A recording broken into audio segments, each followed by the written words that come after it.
I was assigned to serve both twin sisters at the same time. Monday, Wednesday, Friday I belonged to the East House. Tuesday, Thursday, Saturday I belonged to the West House. 93 steps between them. Same tasks, same schedule, identical in every way, except they were not identical. The father kept a journal, a private record of his experiment. He was testing whether two sisters, raised the same way, would live the same way if given identical houses and identical servants. I found the journal entry about me years later. Subject maintains identical routines, but cannot overcome structural differences.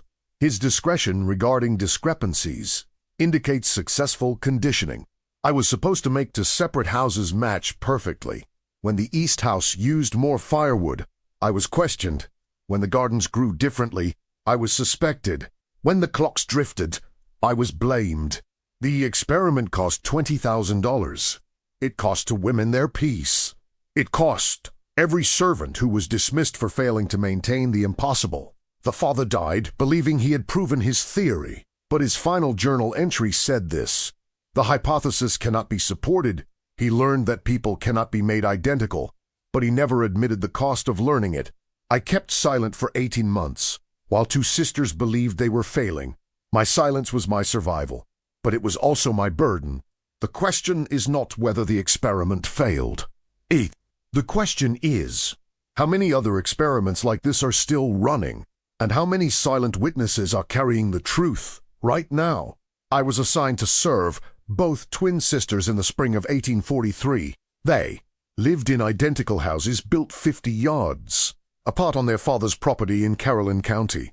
The houses faced each other across a lawn kept so flat you could see a coin lying in the grass from either porch. My assignment was precise. Monday, Wednesday, Friday I served the elder sister, Miss Catherine, in the East House. Tuesday, Thursday, Saturday I served the younger sister, Miss Margaret, in the West House. Sunday I rested in the quarters between both properties. The handoff happened at precisely 6 o'clock each evening. I would leave one house, walk the stone path across the lawn, and enter the other, 50 yards, 93 steps at normal pace. I counted them the first week and never stopped counting. The overseer explained the arrangement on my first day. "The houses must run identical," he said. "Same meals, same schedules, same order. The sisters prefer it this way. You will maintain consistency." I nodded. I had been purchased specifically for this purpose. The bill of sale noted my experience in large households and my reputation for discretion. What it did not note was that I had been counted twice in a ledger once before, in a different place, when an estate was divided and no one could agree which property I belonged to. I existed in two columns, until someone decided I was more valuable than the argument. I learned that being in two places teaches you to be in neither. The houses were identical in ways that felt deliberate. The front doors were painted the same shade of gray. The parlors held matching furniture arranged in mirror image. Even the clocks were synchronized, wound each morning by the housekeeper who served both properties. Miss Catherine's household consisted of herself, a cook, a housekeeper, and a stable hand. Miss Margaret's household was exactly the same, 4 people in each house. Living parallel lives 50 yards apart. I was the only person who crossed between them daily. The work itself was simple. I served meals, maintained the fires, carried messages to town, kept the grounds in order. The tasks were identical in both houses because the sisters insisted on sameness. Miss Catherine wanted her tea at 4 o'clock. Miss Margaret wanted her tea at 4 o'clock. Miss Catherine preferred the parlor fire, built high in the evening. Miss Margaret preferred the same. I learned the routines quickly. The repetition made it easy. The same tasks performed in the same order in 2 different locations, like working in a mirror. The first month passed without incident. I kept my movements identical to avoid notice. When I trimmed the hedges at the East House, I trimmed them the same height at the West House. When I polished the front door hardware, I used the same number of strokes in each location. The sisters seemed satisfied. They rarely spoke to me directly, preferring to give instructions through the housekeepers. but I could feel them watching sometimes, checking that the symmetry held. In my second month, I began to notice the assumptions. Each sister assumed the other's. Household matched hers exactly. Neither checked, neither asked. Miss Catherine would say to her housekeeper, "I assume Margaret's garden is being watered on the same schedule." The housekeeper would reply, "Yes, miss, of course." But no one had actually confirmed this. They simply assumed I was performing the same tasks, at the same times in both locations. I answered questions briefly when asked. I never corrected assumptions. I had learned long ago that offering information that was not requested brought only trouble. The overlaps began quietly in late May, small conflicts that seemed insignificant at first. Miss Catherine instructed me to prune the rose bushes on Monday. Miss Margaret instructed me to wait until the blooms faded. Sometime in June, I followed the written instruction from Miss Catherine because it came first and was documented in the household log. When Miss Margaret noticed the pruned roses at her house, she seemed puzzled but said nothing. Perhaps she thought she had misremembered her own instruction. The managers, the two housekeepers, who coordinated between the houses, began logging my movements in June. They kept identical schedules, confident in the symmetry of the system. Monday, arrived East House 6 a.m., departed 6 p.m., performed standard duties. Tuesday, arrived West House 6 a.m., departed 6 p.m., performed standard duties. The logs mirrored each other perfectly, but the logs did not capture the small discrepancies that had started to appear. I kept my pace steady and unremarkable. I learned that being ordinary was the safest way to exist in a system built on perfection. But I also began to notice that Miss Catherine watched me longer than Miss Margaret did. She would stand at the parlor window as I worked in the garden, her face reflected in the glass, her expression unreadable. Attention was always a warning. I shortened my time in shared spaces. I worked faster. I made myself less visible. In July, a missed handoff went unnoticed. I was delayed at the East House repairing a broken shutter. I arrived at the West House 20 minutes late. The housekeeper there noted my arrival time as 6 o'clock anyway, maintaining the symmetry in the log. The clocks had drifted slightly. No one had noticed because no one compared them directly. Each house believed its clock was correct. I said nothing. I corrected my route silently and made up the time by working through my evening meal. But time slipped again the following week, and again after that, small gaps appearing when clocks drifted and schedules compressed. The mirroring began to feel forced, brittle, like something held together by will rather than reality. I memorized the differences between the houses. Miss Catherine's floorboards creaked near the back staircase. Miss Margaret's did not. Miss Catherine's cook used more salt. Miss Margaret's garden received more direct sun in the afternoon. These were small things, meaningless to anyone else, but I collected them like evidence of separate worlds. By August, the risk had entered the routine. I felt it in the way the housekeepers compared notes more frequently, in the way the sisters began asking questions about each other's households. Is Margaret's parlor fire built the same height as mine? Does Catherine's garden produce the same yield? I answered truthfully when I could, vaguely when I could not. The records began to disagree with reality in September. The housekeepers logged identical activities, but the outcomes were different. The East House went through firewood faster. The West House needed more lamp oil. When questioned, I kept my testimony minimal. I built the fires as instructed. Ma'am, the questions were redirected to the other servants, to the suppliers, to anyone except the system itself. The sisters compared notes in late September and found the sameness reassuring. Their logs matched. Their schedules aligned. They concluded that any small differences must be errors in observation. I maintained identical reports when asked. The oversight relaxed. But in October, a shared task produced two incompatible outcomes. Both sisters had ordered new curtains from the same merchant. They specified identical measurements, identical fabric, identical installation dates.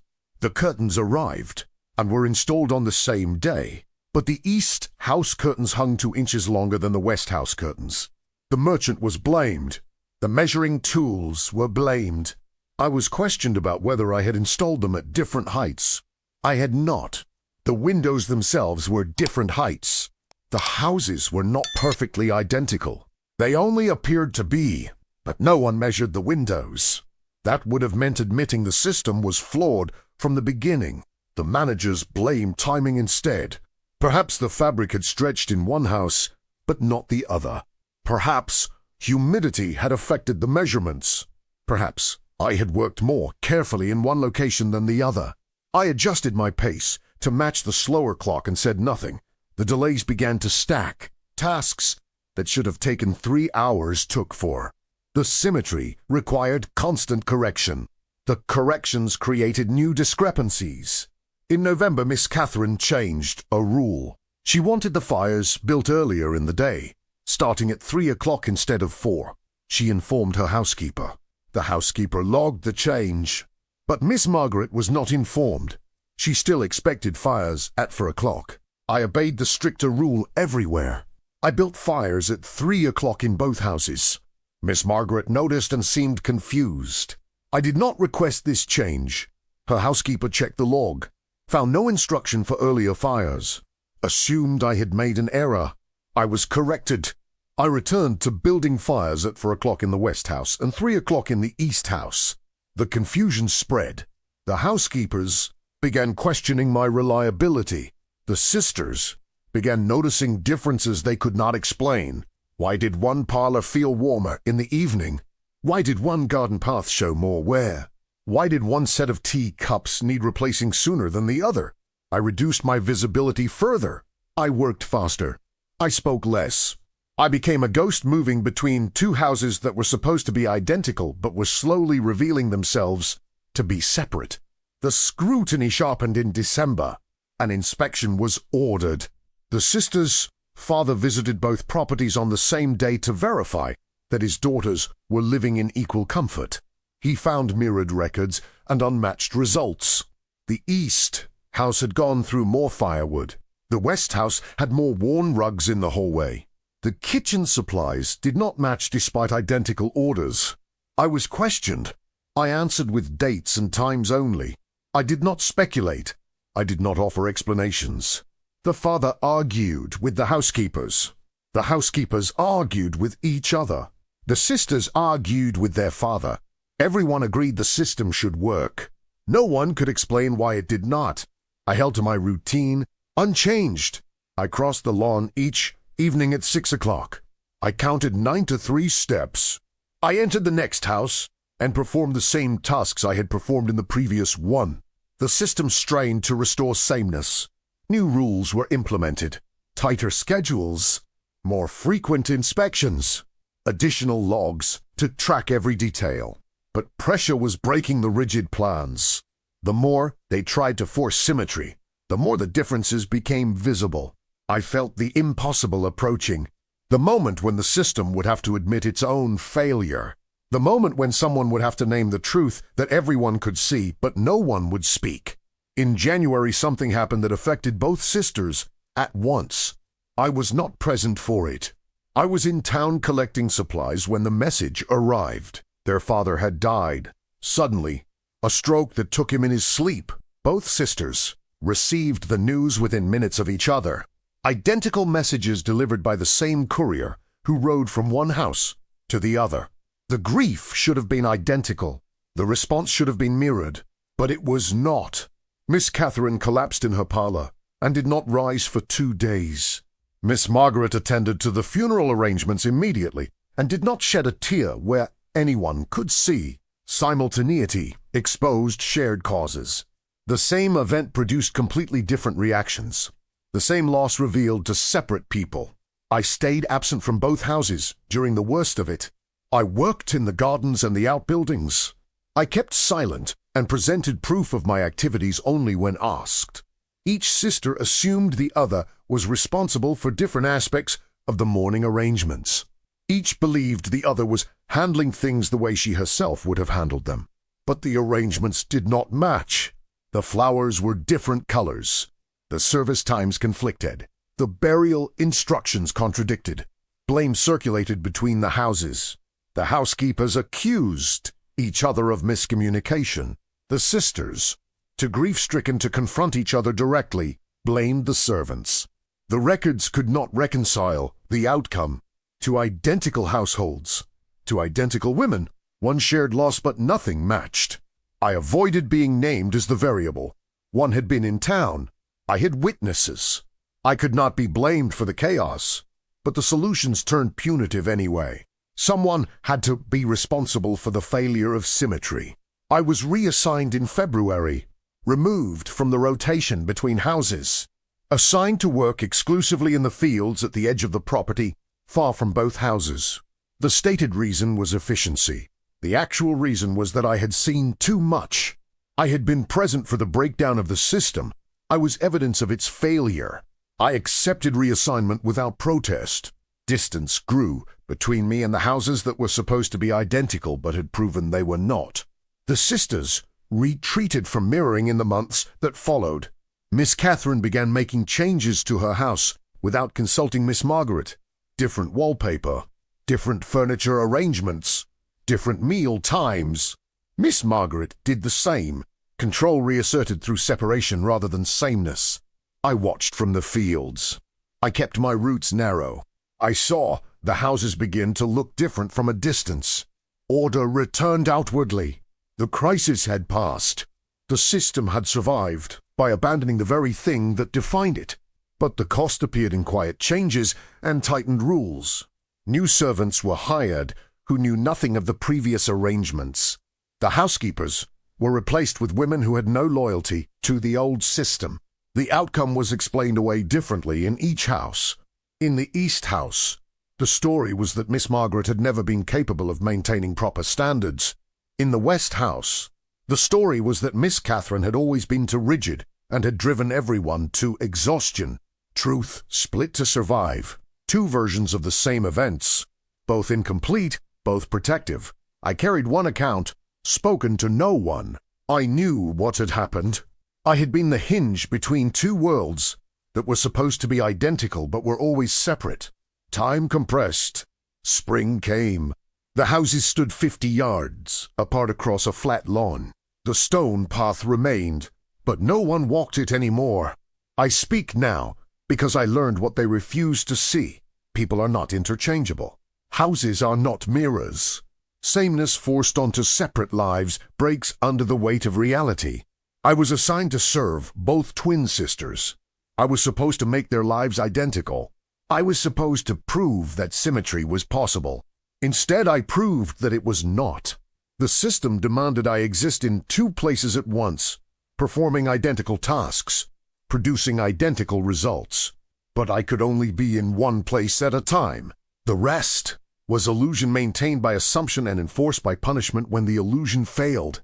I testify now because the failure was not mine, it was theirs. They built a system that required the impossible and blamed me when reality refused to comply. Word count, 2,547 words. I need to expand this significantly. Let me continue with proper depth to reach approximately 4,000 words. I was assigned to serve both twin sisters in the spring of 1843. They lived in identical houses built 50 yards apart on their father's property in Caroline County, Virginia. The houses faced each other across a lawn kept so flat you could see a coin lying in the grass from either porch. The houses had been built 3 years earlier, when the sisters turned 18 and their father decided they should live independently but supervised. Independently meaning separate households. Supervised meaning within sight of each other at all times. My assignment was precise. Monday, Wednesday, Friday I served the elder sister, Miss Catherine, in the East House. Tuesday, Thursday, Saturday I served the younger sister, Miss Margaret, in the West House. Sunday I rested in the quarters that stood exactly between both properties, equidistant from each door. The handoff happened at precisely 6 o'clock each evening. I would leave one house, walk the stone path across the lawn, and enter the other. 50 yards, 93 steps at normal pace. I counted them the first week and never stopped counting. The overseer explained the arrangement on my first day in April. He was a thin man with a voice like gravel who managed. All three properties, the father's main house a mile north, and both daughters' houses here. The houses must run identical, he said. Same meals, same schedules, same order. The sisters prefer it this way. Their father insists on it. You will maintain consistency. I nodded. I understood the words, even if I did not yet understand what they would cost. I had been purchased specifically for this purpose at an auction in Richmond. The bill of sale noted my experience in large households and my reputation for discretion. It noted that I could read and write, skills that made me valuable for managing supply lists and correspondence. What it did not note was that I had been counted twice in a ledger once before, in a different place, when an estate was divided between two brothers, and no one could agree which property I belonged to. I existed in 2 columns for 6 months, until someone decided I was more valuable than the argument and sold me to settle the dispute. I learned that being in 2 places teaches you to be in neither. You become a space between destinations, a thing that exists in transition. The houses were identical in ways that felt deliberate and unnatural. The front doors were painted the same shade of gray, mixed from the same batch by the same painter who worked for 3 days going back and forth. The parlors held matching furniture ordered from the same merchant in Baltimore, arranged in mirror image so that sitting in one parlor and sitting in the other would produce the same view in opposite directions.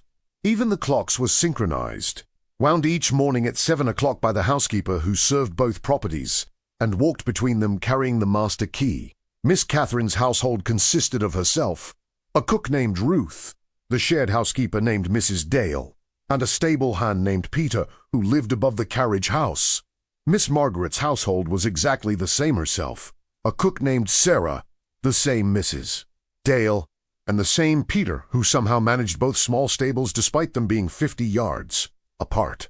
I was the only person assigned to cross between them on a fixed daily schedule. The work itself was simple at first.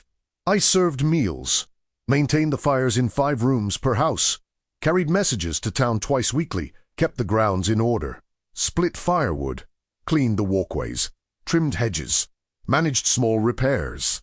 The tasks were identical in both houses because the sisters insisted on sameness. This was explained to me as preference, but I understood it as requirement. Miss Catherine wanted her tea at 4 o'clock in the parlor. Miss Margaret wanted her tea at 4 o'clock in the parlor. Miss Catherine preferred the parlor fire, built high in the evening so she could read, until 9. Miss Margaret preferred exactly the same. I learned the routines quickly. The repetition made it easy.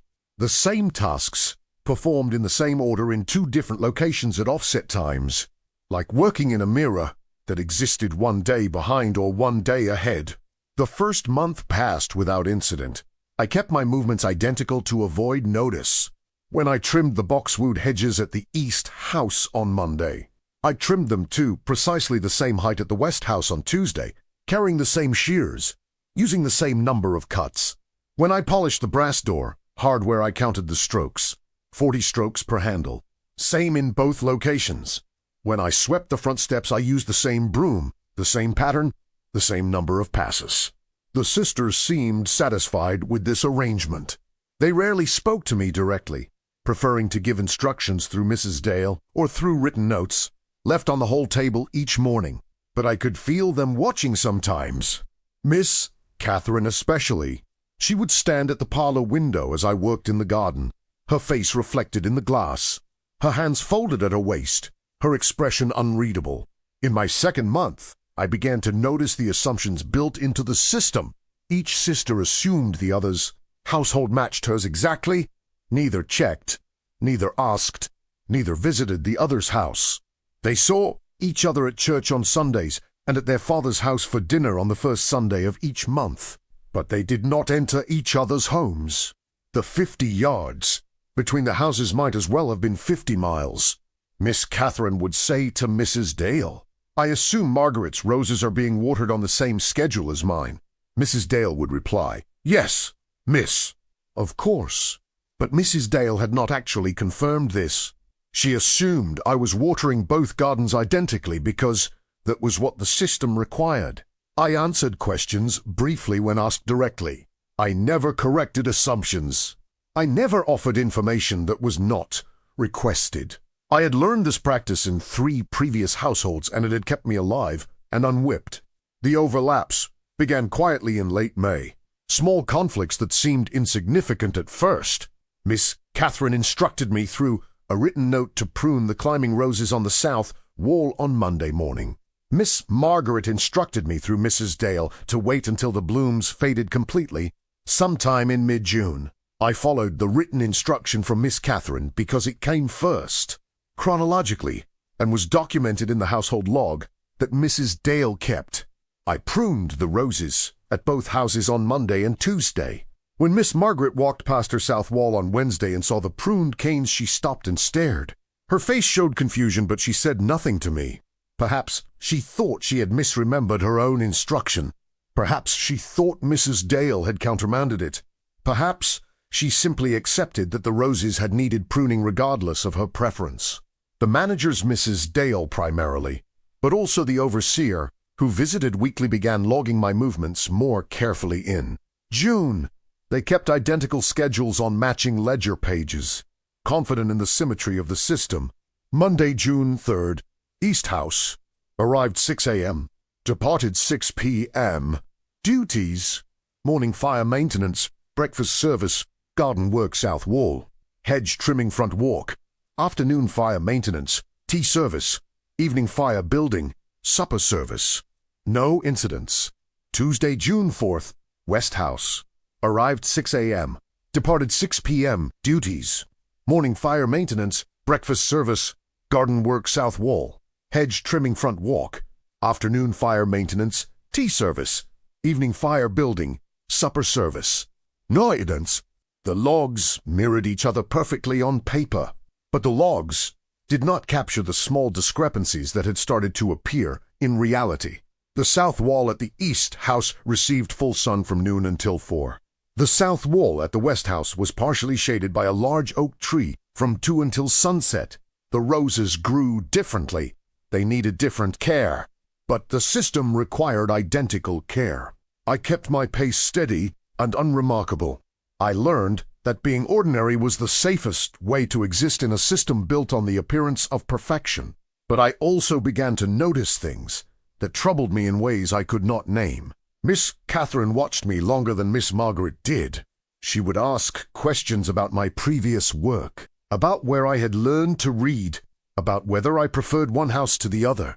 These questions felt dangerous. Attention was always a warning in my experience. I shortened my time in shared spaces. I worked faster when she was present. I made myself less visible by keeping my eyes down and my answers brief. In July, a missed handoff went unnoticed by everyone except me. I was delayed at the East House, repairing a broken shutter latch that had come loose during a storm. The repair took longer than expected. The screw holes had stripped and I needed to fill them with wood shavings and glue before resetting the screws. I arrived at the West House at 6:23 instead of 6 o'clock. Mrs. Dale was not there to note my arrival. She had already left for the day. The cook Sarah saw me arrive, but said nothing. When Mrs. Dale checked the log, the next morning she noted my arrival time as 6 o'clock, maintaining the symmetry. I realized then that the clocks had drifted slightly. The East House clock was running for minutes fast. The West House clock was running 2 minutes slow. No one had noticed, because no one compared them directly. Each house believed its own clock was correct. I said nothing. I corrected my route silently the next day by leaving the East House for minutes early. I made up the lost time by working through my evening meal break, eating cold cornbread while I walked between properties. But time slipped again the following week, when a delivery wagon arrived late at the West House, and I needed to unload supplies that should have arrived in the morning.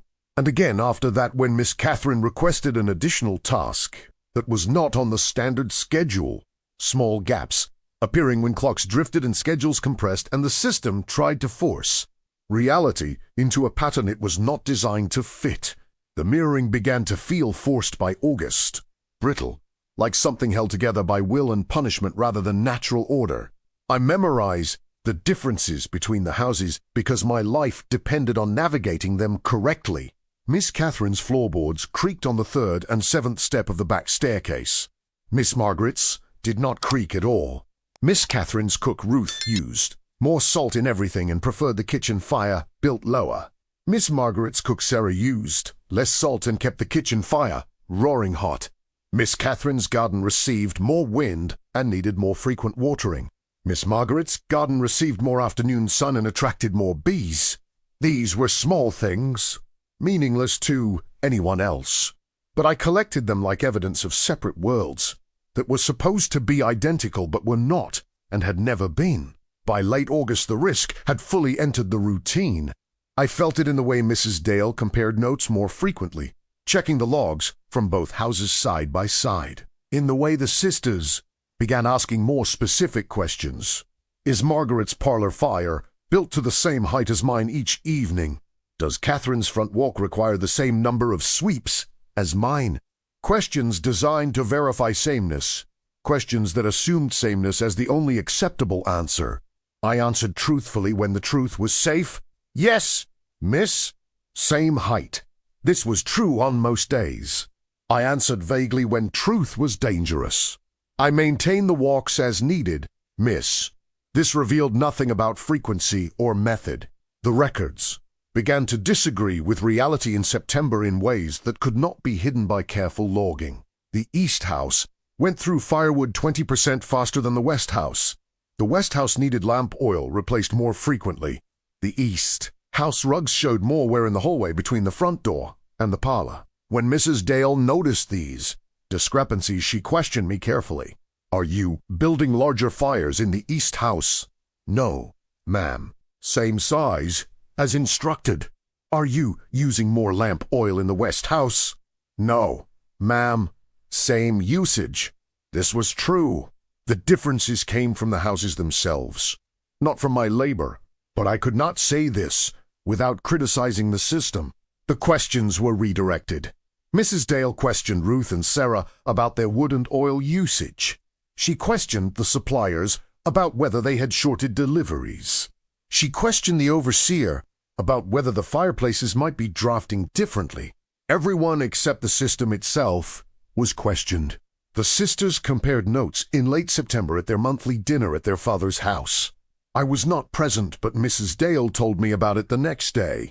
They had reviewed their household logs together, found the sameness reassuring, concluded that any small differences in supply usage must be errors in record keeping or inconsistencies in supplier quality.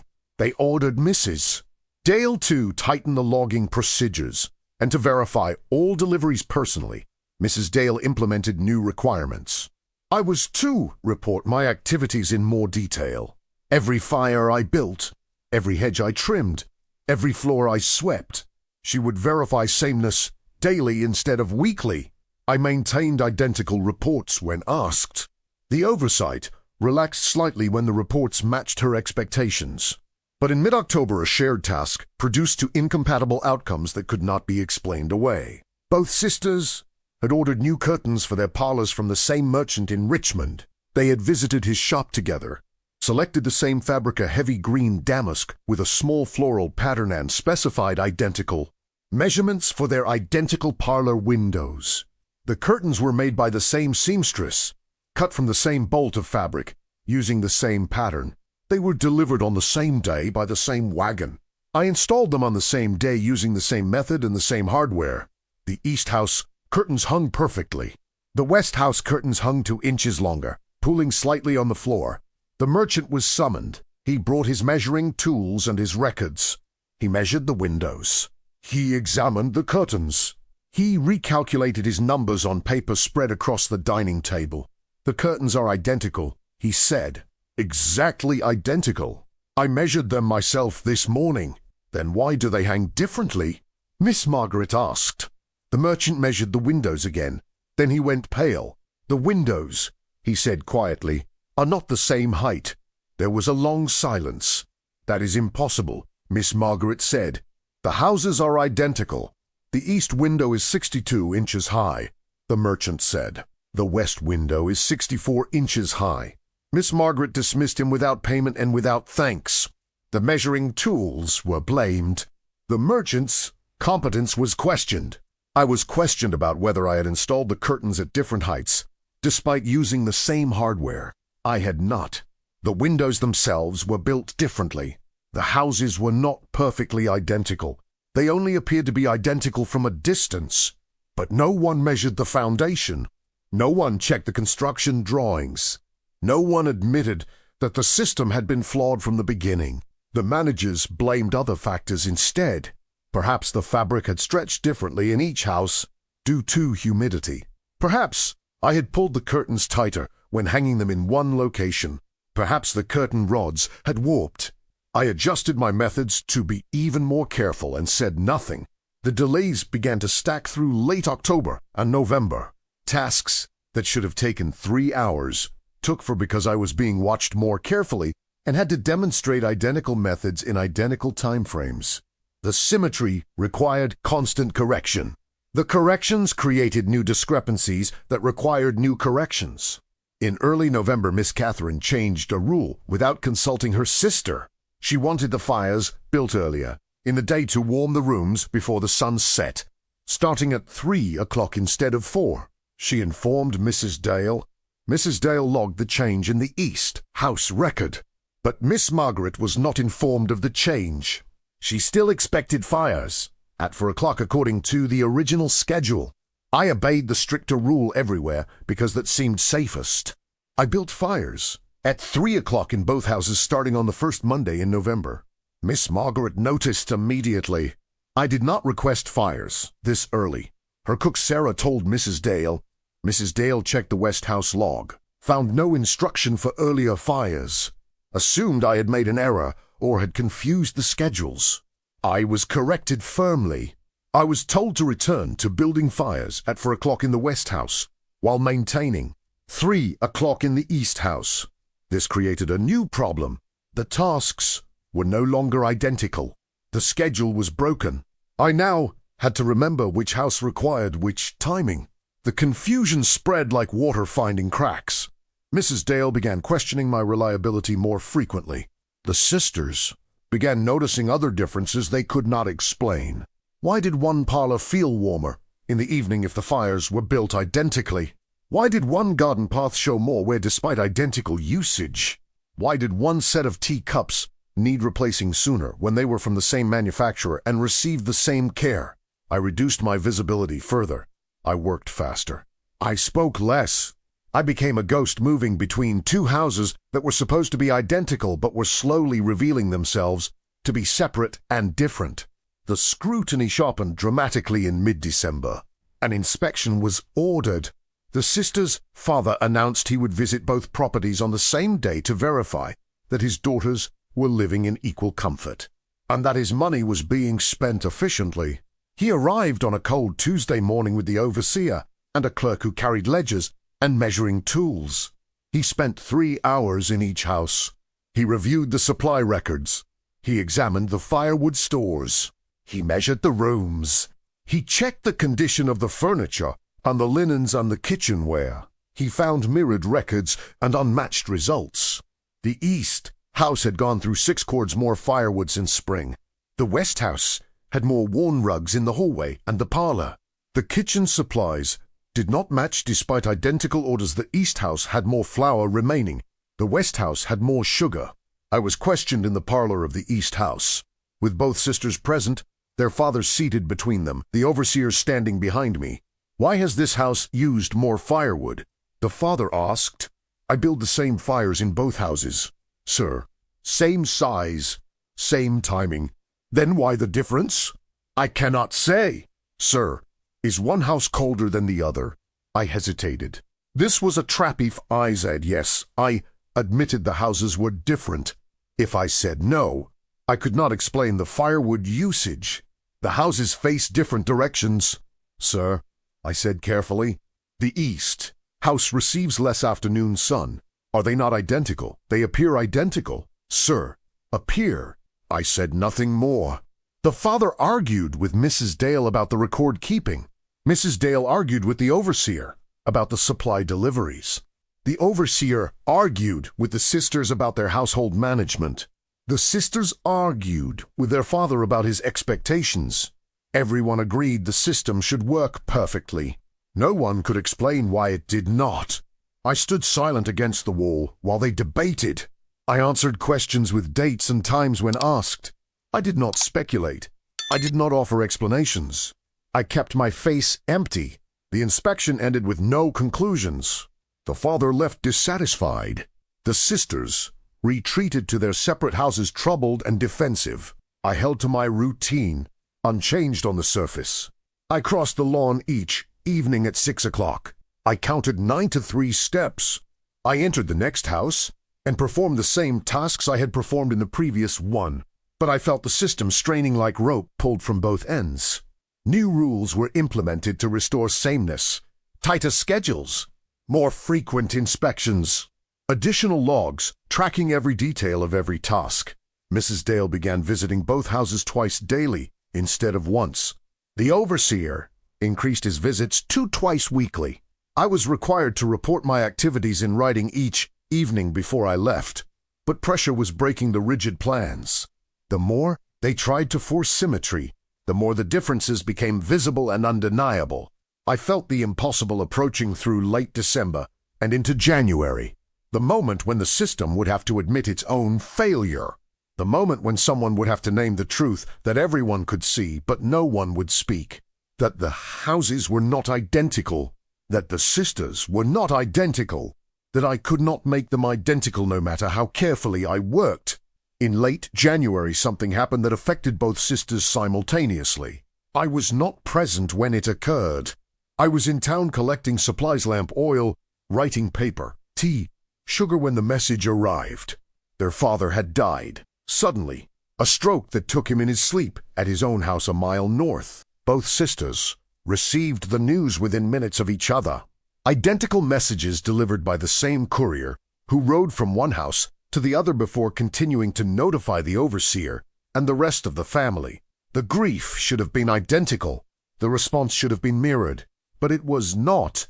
Miss Catherine collapsed in her parlor when she received the news. She did not rise from the sofa for 2 days. She refused food. She wept openly in front of her servants. She sent for the doctor, who prescribed laudanum and rest. Miss Margaret received the same news in her parlor and remained standing. She did not weep where anyone could see. She immediately began attending to the funeral arrangements, writing letters to family, coordinating with the church, selecting the burial plot, ordering flowers. Simultaneity exposed shared causes. The same event, the same loss, completely different reaction. The same father, 2 separate daughters. I stayed absent from both houses during the worst of those first days. I worked in the gardens and the outbuildings. I split firewood. I repaired tools in the work shed. I kept silent and presented proof of my activities only when asked. Each sister assumed the other was responding appropriately. Each believed the other was handling her grief the way she herself was handling it. But they were not handling it the same way at all. When they finally met at their father's house 3 days later to discuss the funeral, the differences became impossible to ignore. Miss Catherine arrived in full morning dress, her face swollen from crying. Miss Margaret arrived in simple black, her face composed and dry. "How can you be so cold?" Miss Catherine asked. "How can you be so weak?" Miss Margaret replied. The argument that followed shattered the illusion of sameness that had defined their relationship for 3 years. I was not present for the argument, but the entire county heard about it within days. Servants talk, families gossip. The story spread. The funeral arrangements did not match. Miss Catherine wanted white lily. Miss Margaret had already ordered red roses. Miss Catherine wanted the service at 9 in the morning. Miss Margaret had scheduled it for 2 in the afternoon. Miss Catherine wanted burial in the family plot near their mother. Miss Margaret had purchased a new plot near the church. Every decision revealed a fundamental disagreement that had been hidden by forced symmetry. Blame circulated between the houses like a contagion. Mrs. Dale was accused by Miss Catherine of mismanaging the coordination. The overseer was accused by Miss Margaret of failing to communicate properly. The household staff were accused by both sisters of disloyalty and incompetence. But I was the one they could not account for. I had been in town. I had witnesses the merchant, the clerk, the wagon driver.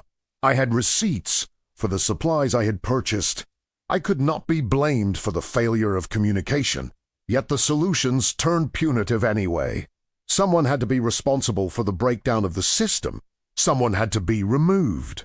I was reassigned in early February, 2 weeks after the funeral that happened at 11 o'clock as a compromise that satisfied neither sister. The stated reason was efficiency. The household staffs were being reorganized. Each sister would now manage her own property independently without shared servants. The actual reason was that I had been present for too much. I had seen the system fail. I was evidence of its impossibility. I was assigned to work exclusively in the fields, at the southern edge of the property, clearing land for new tobacco planting. Hard labor far from both houses where I could not witness what happened next. I accepted reassignment without protest. I had learned that protest changed nothing and cost everything. Distance grew between me and the twin houses that stood 50 yards apart. From the fields I could barely see them. They looked identical from that far away, but I knew they were not. The sisters retreated from mirroring in the months that followed. I heard about the changes through other servants. Miss Catherine began making changes to her house without consulting Miss Margaret. Different wallpaper in the parlor, different furniture arrangements, different meal schedules, different rules for her servants. Miss Margaret did the same. She added a new room to her house. She planted different flowers in her garden. She changed her daily routine entirely. Control reasserted through separation rather than sameness. I watched from the fields when I had occasion to be near enough. I saw the houses begin to look different from even 100 yards away. Order returned outwardly by spring. The crisis had passed. The father was buried. The estate was settled. The sisters lived separately in their separate houses and no longer pretended to be living identical lives. The system had survived by abandoning the very thing that had defined it. But the cost appeared in quiet changes throughout the property. New servants were hired who knew nothing of the previous arrangements. Mrs. Dale was dismissed and replaced with 2 separate housekeepers. The overseer resigned and moved to another county. Anyone who had witnessed the failure was removed or silenced. The outcome was explained away differently in each house. I heard both versions through the field hands who still had contact with house servants. In the East House, the story became that Miss Margaret had never been capable of maintaining proper household standards, that she had always been too cold, too unfeeling, too unwilling to honor their father's vision of sisterly harmony. In the West House, the story became that Miss Catherine had always been too fragile, too emotional, too rigid in her expectations, that she had driven everyone to exhaustion trying to maintain an impossible standard. Truth split to survive. 2 versions of the same events, both incomplete, both self-protective, both false. I carried one account, spoken to no one until now. I knew what had happened because I had lived it. I had been the hinge between 2 worlds that were supposed to be identical but had always been separate. I had been required to exist in 2 places to perform identical tasks, to produce identical results in houses that were built on the same plans, but were not the same structures. I had been blamed when reality refused to match the blueprint. Time compressed through that spring and summer. The houses stood 50 yards apart across the flat lawn. The stone path remained, but no one walked it anymore. Each house had its own staff, its own routines, its own identity. The sisters spoke to each other only at church and at family gatherings. They were polite but distant. The bond between them, if it had ever existed, had been destroyed by the system that tried to force it. I speak now, years later, because I learned what they refused to see. People are not interchangeable. Houses are not mirrors. Sameness forced onto separate lives breaks under the weight of reality. I was assigned to serve both twin sisters. I was supposed to prove their lives were identical. Instead, I proved they were not. The system demanded I be in 2 places at once. But I could only be in 1 place at a time. The rest was illusion. The truth revealed itself completely in March of 1844, 1 year after the father's death. I was still working the southern fields, when Mrs. Dale's replacement, a woman named Mrs. Pierce, came to find me. She walked across the plowed rows in her good shoes, her skirts dragging in the dirt. "You are needed at both houses," she said. Immediately, I followed her back across the property. As we approached, I saw both sisters standing on their respective porches, facing each other across the 50 yards of lawn. They had not done this in over a year. "There has been a discovery," Mrs. Pierce said quietly. "Documents from the father's estate. Legal papers that were overlooked." We entered the East House first, Miss Catherine's house. She stood in the parlor holding a letter, her hands shaking. "My father left instructions," she said. "Specific instructions about the houses, about the arrangement." She handed me the letter. I read it carefully. The houses had been built as an experiment. The father had wanted to prove that environment determined character, that two sisters, raised identically, would live identically if given identical circumstances. He had documented everything: measurements, expenses, daily schedules. He had kept a private journal comparing their behaviors, their choices, their household management. The journal concluded that the experiment had failed. The sisters were different despite identical circumstances. But he had died before he could publish his findings or inform his daughters of the experiment's purpose. "We were observed," Miss Catherine said, "studied like specimens." Miss Margaret had received an identical letter in the West House. Both sisters now knew they had been part of a test they had never consented to. "He required the servants to report on us," Miss Margaret said when I crossed to her house. "Monthly summaries of our habits, our preferences, our deviations from the prescribed routine." She showed me a stack of reports, written in the overseer's hand, detailed observations of every difference between the households. My name appeared throughout the documents. Subject reports: the East House requires more firewood, attributes this to directional exposure rather than behavioral difference. Subject noted performing identical tasks but observes distinct outcomes. Maintains discretion regarding discrepancies. Subject demonstrates awareness of systemic impossibility but does not voice objections. Suitable for continued observation. I had been observing them. My silence had been noted and valued. My discretion had made me useful to an experiment I had not known existed. "Did you know?" Miss Catherine asked. "No, ma'am." "But you saw the differences?" "Yes, ma'am." "And you said nothing?" "I was not asked, ma'am." She turned away. "Of course you were not asked." The sisters met the next day in the space between the houses. They stood on the lawn exactly halfway between the two front doors. I watched from the East House window. They spoke for an hour. I could not hear the words, but I could see their faces. Anger, grief, recognition.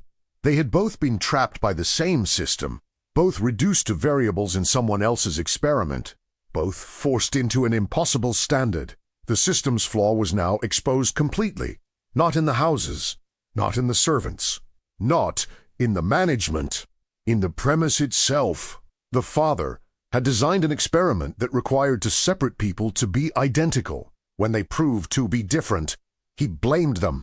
When the houses proved to be different, he blamed the builders. When I could not maintain perfect symmetry, he blamed my labor.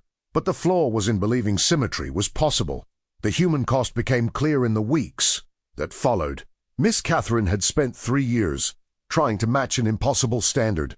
She had questioned her own choices constantly, wondering why her household differed from her sisters in small ways. Miss Margaret had done the same. Both had internalized the failure.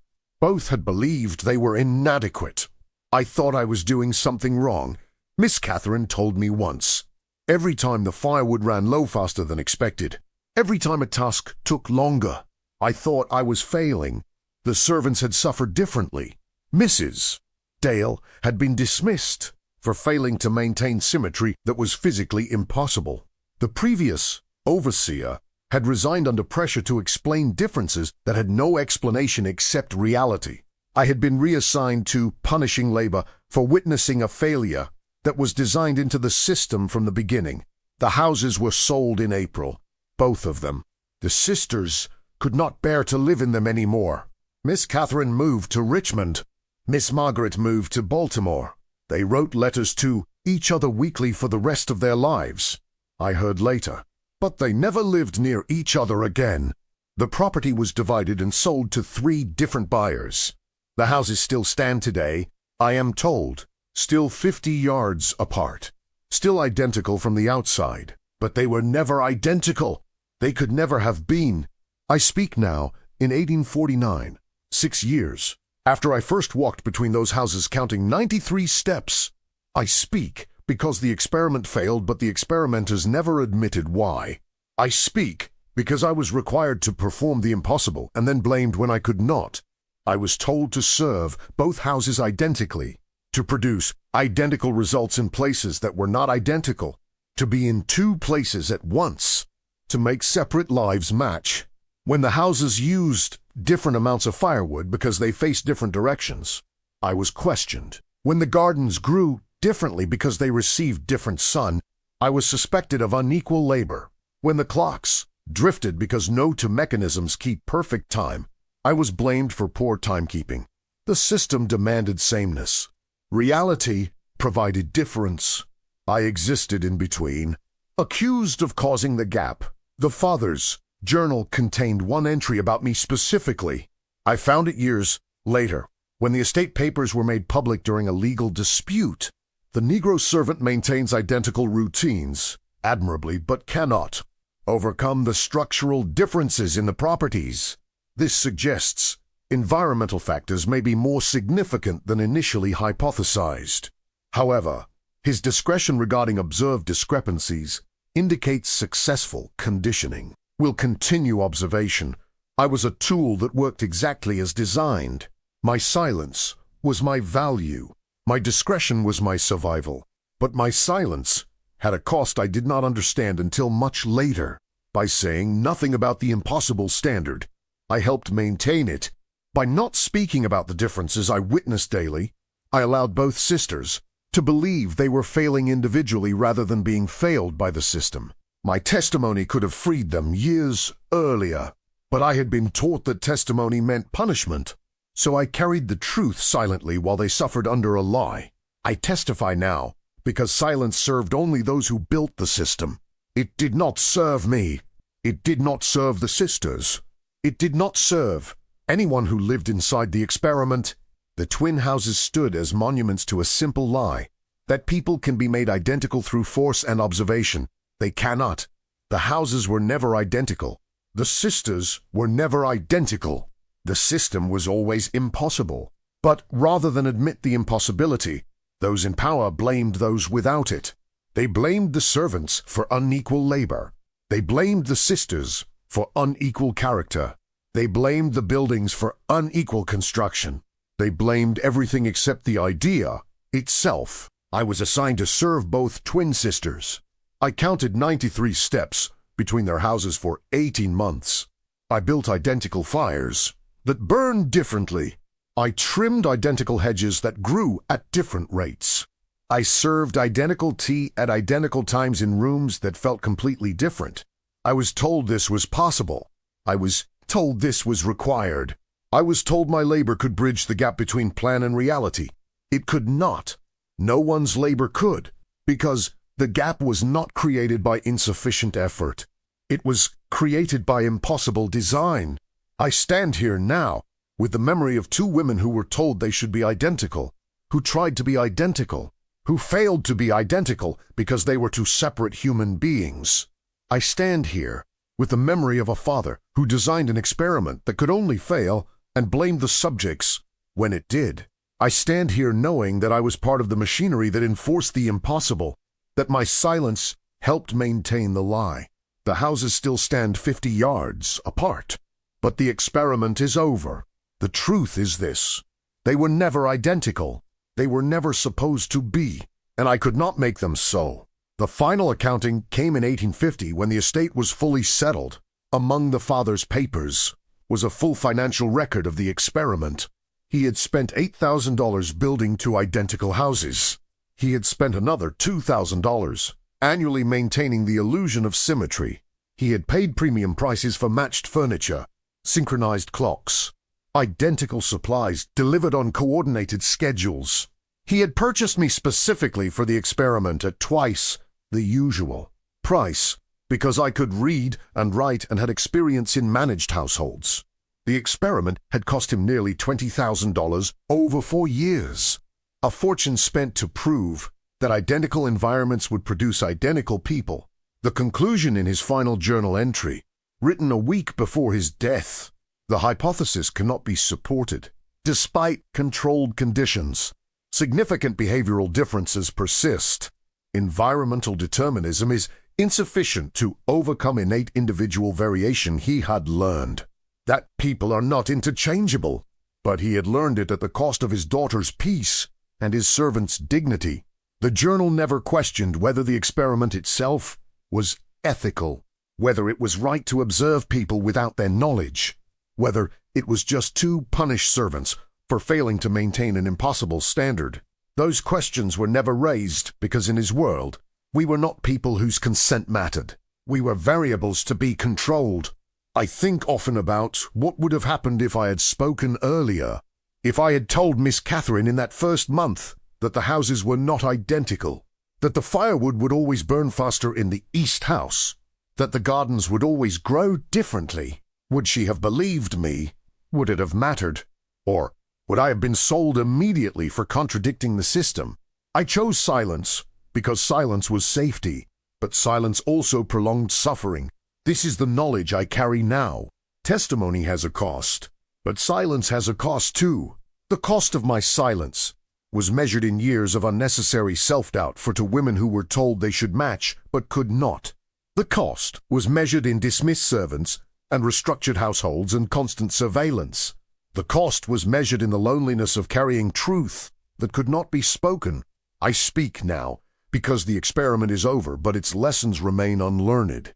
There are still systems built on impossible standards, still people blamed for failing to meet them, still servants and workers and subjects who see the truth but cannot speak it without punishment. I was one man walking between two houses, but I was part of a larger pattern, the pattern of forced sameness, of surveillance disguised as care, of punishment disguised as correction, of human beings reduced to data points in someone else's theory. The twin houses were one experiment, but the same logic appears everywhere. In slave quarters where people are treated as interchangeable units. In households where servants are expected to perform impossible tasks. In any system that values theory over humanity. I testify to this. The houses were never identical. The sisters were never identical. I was never capable of making them so.